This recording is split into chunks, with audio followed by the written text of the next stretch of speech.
अस्सलाम वालेकुम दोस्तों।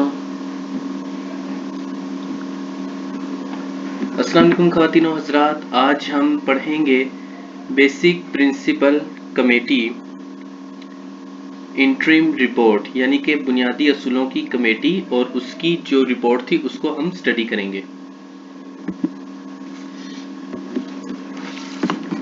मोहतरम ख़वातीन व हज़रात, बुनियादी असूलों की कमेटी 12 मार्च यानी कि 12 ऑफ मार्च 1949 को बनाई गई थी। करारदाद मकासिद यानी ऑब्जेक्टिव रेजोल्यूशन के बाद पाकिस्तान की रियासत को मकसद तो मिल चुका था, अब असूलों की ज़रूरत थी, यानी कि प्रिंसिपल्स की ज़रूरत थी, यानी कि वो कौन से असूल होंगे, वो कौन से प्रिंसिपल्स होंगे जिन पर रियासत पाकिस्तान चलेगी। बुनियादी असूलों की कमेटी 24 मेंबरान पर मुश्तमिल थी। मौलवी तमीज़ुद्दीन खान को कमेटी की सदारत दी गई और लियाकत अली खान को इस कमेटी का नायब सदर बनाया गया था। इस कमेटी का काम था कि वो असूल यानी प्रिंसिपल्स वाज़िया करे जिन पर पाकिस्तान का आइन बनेगा और पाकिस्तान का आइन किन किन मामलात को डील करेगा।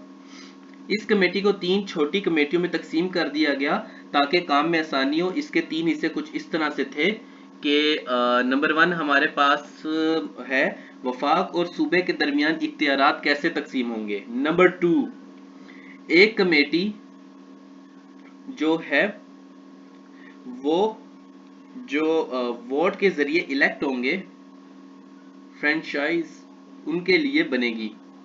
एक कमेटी अदलिया और कानून वगैरह के मामलात को देखेगी। कमेटी का काम था कि वो अपनी सलाहियतों को मद्देनजर रखते हुए सिफारिशात पेश करेगी, यानी रिकमेंडेशंस को पेश करेगी।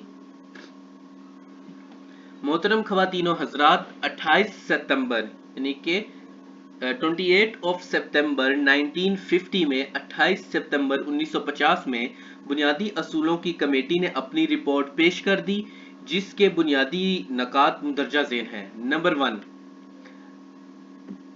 1 हमारे पास है करारदाद मकासिद यानी कि ऑब्जेक्टिव रेजोल्यूशन को पाकिस्तान के आइन का हिस्सा बनाया जाएगा और ये रियासत की पॉलिसी का भी हिस्सा होगा, यानी कि जो स्टेट पॉलिसी होती है उसका भी ये पार्ट होगा। नंबर 2, रियासत पाकिस्तान वफाकी तर्ज पर होगी, यानी कि उसका सेंटर स्ट्रॉन्ग होगा ताकि यूनिटी कायम रहे। नंबर 3, वफाकी असम्बली जो है, जो सेंटर की असम्बली है, वो बाई कैमरल होगी, यानी कि 2 हिस्सों पर मुश्तमिल होगी, जिसके 2 हिस्से होंगे जैसे कि आज भी है। एक अपर हाउस होगा जिसको आज सेनेट कहा जाता है और इसी तरह एक लोअर हाउस होगा जो आम लेजिस्लेटिव असम्बली होती है, जिसमें MNAs शामिल होते हैं जो कि इलेक्शन लड़कर आते हैं, और जो अपर हाउस को लोअर हाउस और यानी कि बाकी मिलकर सिलेक्ट करते हैं। तो अपर हाउस के 100 मेंबरान होंगे और लोअर हाउस के 400 मेंबरान होंगे। और जो हमारे पास पॉइंट नंबर 4 है वो ये है कि अपर हाउस जो होगा वो सूबों की नुमाइंदगी करेगा, जिसको सूबाई असम्बलियां नामजद करेंगी, और जो कि लोअर हाउस होगा उसमें हक राय यानी कि वोट के जरिए अफराद को चुना जाएगा इलेक्शन की मदद से। तो हमारे पास फिर पॉइंट नंबर 5 आता है, दोनों असम्बलियों की मुद्दत 5 साल होगी। पॉइंट नंबर 6 हमारे पास है, बजट और अहम बिल वगैरह पर दोनों असम्बलियां मुश्तरका यानी एक ही इजलास में इकट्ठी होंगी और मामलात इकट्ठे तय किए जाएंगे। नंबर 7 हमारे पास है, मुल्क के सरबराह को दोनों असम्बलियां यानी कि लोअर एंड अपर दोनों मिलकर इलेक्ट करेंगी मुल्क का सरबराह, जैसे कि प्रेसिडेंट, और इसकी मुद्दत भी 5 साल होगी और ये काम वज़ीर आज़म के मशवरे से किया जाएगा। नंबर 8, वफाकी कानून साज असम्बली को ये हक हासिल होगा कि वो मुल्क के सरबराह को हटा सकती है। नंबर 9 हमारे पास है कि हर सूबे को इख्तियार होगा, हर सूबे को अपने कवानीन बनाने का इख्तियार होगा, और ये काम अवामी नुमाइंदे करेंगे, इलेक्टेबल्स करेंगे, और अवामी नुमाइंदों की मुद्दत 5 साल होगी। सूबाई असम्बली की भी मुद्दत यानी कि 5 साल ही रखी गई थी। इसके अलावा हमारे पास आता है पॉइंट नंबर 10 जो हमें बताता है कि जो असम्बली का सरबराह होगा यानी सूबे की कानून साज असम्बली का सरबराह होगा, जिसे स्पीकर भी कहा जाता है, वो वजीर आजम के जरिए तय किया जाएगा और वजीर आला यानी चीफ मिनिस्टर के ज़ेरे असर वो काम करेगा और ये दोनों मिलकर मामलात को देखेंगे।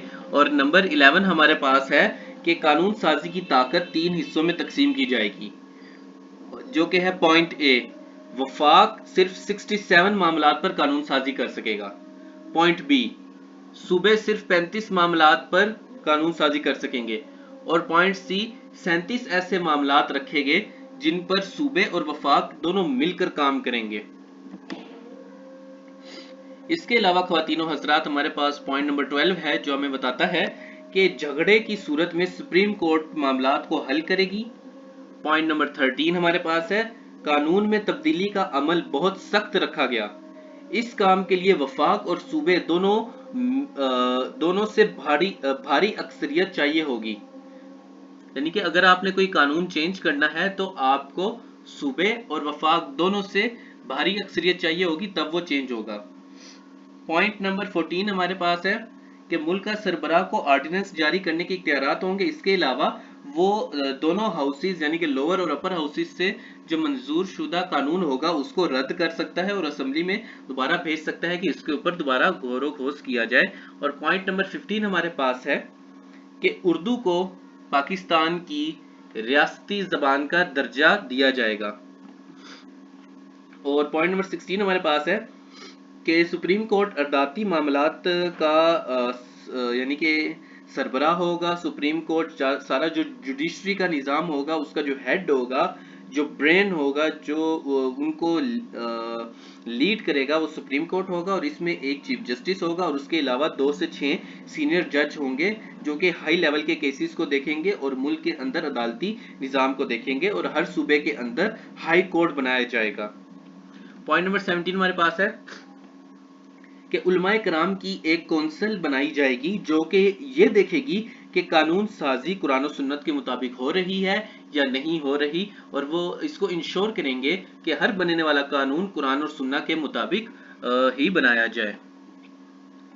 मोहतरम ख्वातीनो हजरात, इस कमेटी की रिपोर्ट पर अच्छा रिएक्शन नहीं आया और कानून साज असम्बली की रेपुटेशन को भी नुकसान पहुंचा। तो लियाकत अली खान ने फिर एक दफ़ा इजलास मौखर कर दिया और मशरकी पाकिस्तान की तरफ से सख्त रद्द अमल आया। इसकी वजह उर्दू का कौमी ज़बान बनाना था, क्योंकि वो बंगाली को कौमी ज़बान के तौर पर चाहते थे और तस्लीम करवाना चाहते थे। CS जो हमारे पास CS चट्टोपाध्याय हैं, उन्होंने इस रिपोर्ट पर बहुत सारे इतराज़ात किए। हिंदू रहनुमा की नज़र में बाकी मज़ाहिब को एक तरफ किया जा रहा था और सिर्फ इस्लाम को ही आइन में जगह दी जा रही थी। दूसरी तरफ वो ये कह रहे थे कि हम भी तो पाकिस्तान के शहरी हैं और अगर उलमा की एक कौंसिल बनाई गई है जो कि कुरान और सुन्नत के मुताबिक कानून बनाएगी तो हम तो मुसलमान है ही नहीं, तो हम इस कानून को हिंदू मजहब में रहते हुए कैसे एक्सेप्ट कर सकते हैं। उसके अलावा दूसरी बात यह है कि एक मजबूत वफाक में मशरकी और मगरबी पाकिस्तान को अपर हाउस में एक जितनी नशिस्तें दी गई थी जिस पर मशरकी पाकिस्तान को एतराज था कि हम आबादी की मेजोरिटी रखते हैं, हमारी नशिस्तें ज्यादा होनी चाहिए।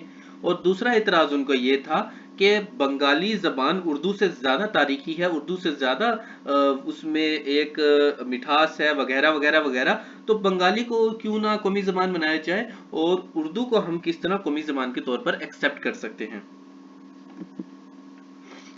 तमाम मामलात के चलते हुए लियाकत अली खान ने फिर इजलास और बाकी बहस मंसूख कर दी और सरदार अब्दुल रब निश्तर को कहा कि अब वो इस पर काम करेंगे। और उसके बाद उन्होंने अपनी रिपोर्ट जुलाई 1952 में पेश की थी, जो कि हम बाद में स्टडी करेंगे। इस तरह कानून साज असम्बली के जो था, यानी कि इस तरह कानून साजी के मामलात पर मशरकी पाकिस्तान यानी सूबा बंगाल के जहन में शदीद शिकायत आ गई जिनको दूर करना बहुत ज़रूरी था और इस तरह से आइन साजी का अमल सुस्त हो गया। इसके अलावा संजीदा मामलात को भी हल करना था और नफरतों को कम करना था ताकि रियासत पाकिस्तान अच्छी तरीके से फ्लरिश कर सके। मोहतरम ख़वातीन व हज़रात, यहाँ पे मायूस होने की ज़रूरत नहीं है। वो इंडिया था जिसको एक चलता हुआ मुल्क मिल गया था, और ये पाकिस्तान था जिसको के अपने मामलात चलाने थे, नए इदारे बनाने थे। इंडिया को तो चलते हुए इदारे मिल गए थे, पाकिस्तान को नए इदारे बनाने थे। इंडिया को एक चलता हुआ तकरीबन हिस्ट्री अगर आप उनकी देख लें तो एक चलता हुआ निज़ाम मिल गया था, उनको इतनी मेहनत नहीं करनी पड़ रही थी, जबकि पाकिस्तान को ज़्यादा मेहनत करनी पड़ रही थी क्योंकि वो एक नौमौलूद बच्चा था और इंडिया अपनी एग्जिस्टेंस तारीख में पहले से रखता था। ये पाकिस्तान था जो दुनिया के नक्शे पर जो तलू हुआ था, तो इसकी जो आइडेंटिटी थी वो एक नौमौलूद बच्चे की तरह ही थी जिसको अभी अपने तमाम इदारे बनाने थे। इसके अलावा जो मशरकी पाकिस्तान है वो बंगाली ज़बान को प्रेफर करते थे, वो आबादी में भी तकरीबन ज़्यादा थे, और इसके अलावा उनका जो माइंड सेट था वो ये था कि हम बंगाली जो हैं, हमारी जो बात है उसको अहमियत दी जाए, उसको सुना जाए। तो इसको मद्देनजर रखते हुए लियाकत अली खान ने जो इजलास था उसको पोस्टपोन किया और सरदार अब्दुल रब निश्तर को हेड बनाया कमेटी का, और बाद में उन्होंने 1952 के अंदर अपनी तजावीज़ात पेश की थी। तो चैनल पर आने के लिए और वीडियोस देखने के लिए आप सब लोगों का बहुत बहुत शुक्रिया। मैं उम्मीद करता हूँ कि ये चैनल आपकी मदद करेगा, और आप इसको लाइक कर सकते हैं, सब्सक्राइब कर सकते हैं, शेयर कर सकते हैं। और चैनल पर आने के लिए और वीडियोस देखने के लिए आप सब लोगों का बहुत बहुत शुक्रिया। अल्लाह हाफिज़।